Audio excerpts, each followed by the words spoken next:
Fala galera, artigo 8º, aula 6ª. Sexta é a quinta, né? Artigo 8º do Código Disciplinar. Aula 1, eu vou dividir o vídeo em duas aulas. Na primeira parte a gente vai ver todos os incisos, são 34 incisos do artigo 8º, eu leio, e aquilo que tiver uma explicação, eu vou lá e coloco um tópico a mais, tá bom? No segundo vídeo a gente vê os parágrafos do artigo 8º, que são os mais importantes, os que mais caem em prova e que tecnicamente vão ser cobrados de vocês mais uma vez. Então o que é o artigo 8º? São os deveres éticos emanados dos valores militares estaduais e que conduzem à atividade profissional sob o signo da retidão moral, e são os seguintes. E aí vem toda a sequência de quais seriam esses deveres militares. Lembrando que toda violação de dever gera transgressão. A transgressão pode ser leve, média ou grave. Leve, por exemplo, porque você deixou de atualizar o seu endereço residencial, transgressão leve, violação de dever. Grave, porque você violou o direito de um preso. Grave no sentido de gerar, por exemplo, um procedimento criminal. Afinal de contas, se você viola o direito do preso, você pode pode vir a cometer um crime. Então, todos esses tópicos têm que ser avaliados separadamente. Claro que quando a banca cobra a cópia e a cola do inciso, que fica mais fácil para a gente. Afinal de contas, é só leitura simples e prática. Cumprir os deveres de cidadão, cultuar os símbolos e as tradições da pátria, do Estado do Ceará e da respectiva corporação militar, e zelar pela sua inviolabilidade, preservar a natureza e meio ambiente, inciso 3º. Lembrando que a polícia, inclusive, tem um batalhão de polícia de meio ambiente, né? A CPMA, Companhia de Policiamento de Meio Ambiente. O que mais? Inciso 4. Servir a comunidade procurando no exercício da suprema missão de preservar a ordem pública e de proteger a pessoa, promover sempre o bem-estar comum, dentro da estrita observância das normas jurídicas e das disposições deste Código. Atuar com devotamento ao interesse público, colocando-o acima dos anseios particulares, ou seja, sempre prevalece a ideia do público sobre o individual, sobre o indivíduo separado. Sempre vem a coletividade, sempre vem o interesse da própria administração pública. Atuar de forma disciplinada e disciplinadora, com respeito mútuo a superiores e a subordinados, e com preocupação para a integridade física, moral e psíquica de todos os militares do Estado, inclusive dos agregados. Lembrando que os agregados são aqueles que estão afastados da corporação militar por algum motivo. Por exemplo, porque já estão de licença médica por um período superior a 12 meses, contínuos, porque se candidataram a um cargo eletivo, já sendo um militar com 10 anos ou mais de serviço. Então são situações que geram esse afastamento, essa agregação do militar. A gente vê um pouco mais adiante no artigo 172 do Estatuto dos Militares, tá? Inclusive dos agregados, envidando esforços para bem encaminhar a solução dos problemas surgidos, ou seja, não medindo esforços para que isso seja colocado em prática, ser justo na apreciação de atos e méritos dos subordinados. Isso eu confesso que na prática não é bem assim, mas vale o que está escrito na lei, prática não vai cair na prova, então vamos lá.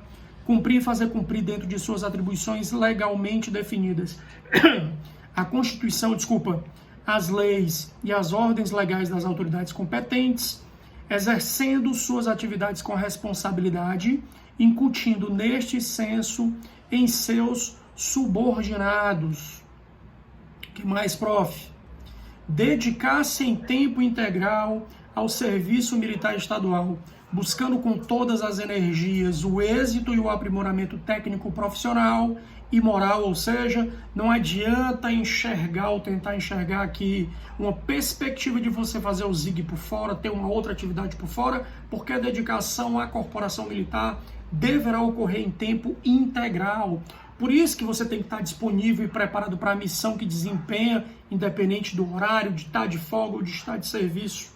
Exercer as funções com integridade e equilíbrio, segundo os princípios que regem a administração pública, não sujeitando o cumprimento do dever a influências indevidas, procurar manter boas relações com outras categorias profissionais, conhecendo e respeitando-lhes o limite de competência, mas elevando o conceito e os padrões da própria profissão, zelando por sua competência e autoridade, ser fiel na vida militar, cumprindo os compromissos relacionados às suas atribuições de agente público, manter ânimo, forte e fé na missão policial militar, mesmo diante das dificuldades, demonstrando persistência no trabalho para superá-las, zelar pelo bom nome da instituição militar, manter um ambiente de harmonia e camaradagem na vida profissional, não pleitear para si por meio de terceiros cargo ou função que esteja sendo exercido por outro militar do Estado. Não cabe aqui para você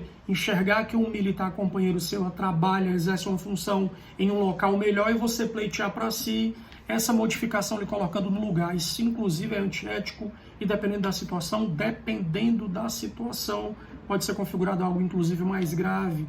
Proceder de maneira ilibada, lícita, limpa, na vida pública e particular. Conduzir-se de modo não subserviente, não é para ser babão, é para só ser cumpridor de ordens, de leis e regimentos, sem ferir o princípio de hierarquia, disciplina, respeito e decoro.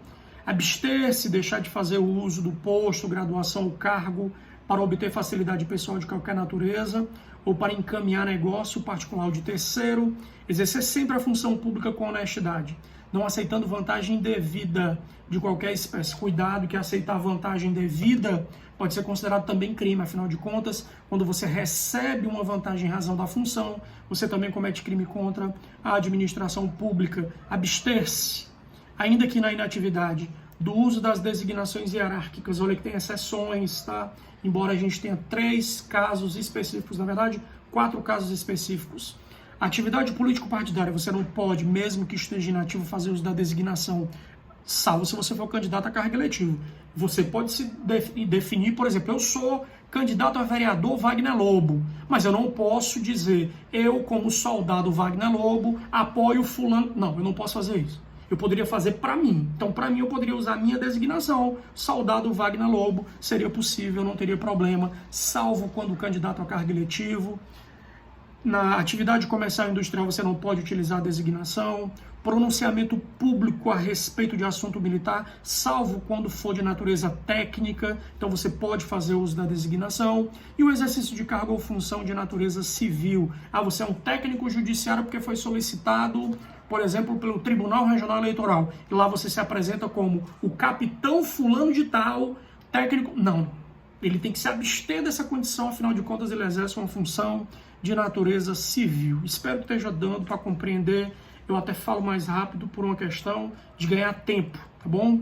Prestar assistência moral e material ao lar, conduzindo-o como um bom chefe de família, considerar a verdade, a legalidade e a responsabilidade como fundamento de dignidade pessoal, exercer a profissão sem discriminações ou restrições de ordem religiosa, política, racial ou de condição social, atuar com prudência nas ocorrências militares, evitando exacerbá-las ou excesso, abuso, que inclusive pode ser considerado crime, e nessa condição você pode ser expulso ou demitido da corporação militar, respeitar a integridade física, moral e psíquica da pessoa do preso, ou de quem seja objeto de incriminação, evitando o uso desnecessário de violência. Você pode usar da violência? Pode, desde que haja, por exemplo, a necessidade expressa, a condição de que você, por exemplo, seja vítima de uma agressão e de forma, como é que eu coloco aqui, de uma forma prática, direta, você vai lá e para se defender faça uso da força. É possível, você só não pode exceder, porque aí seria, claro, crime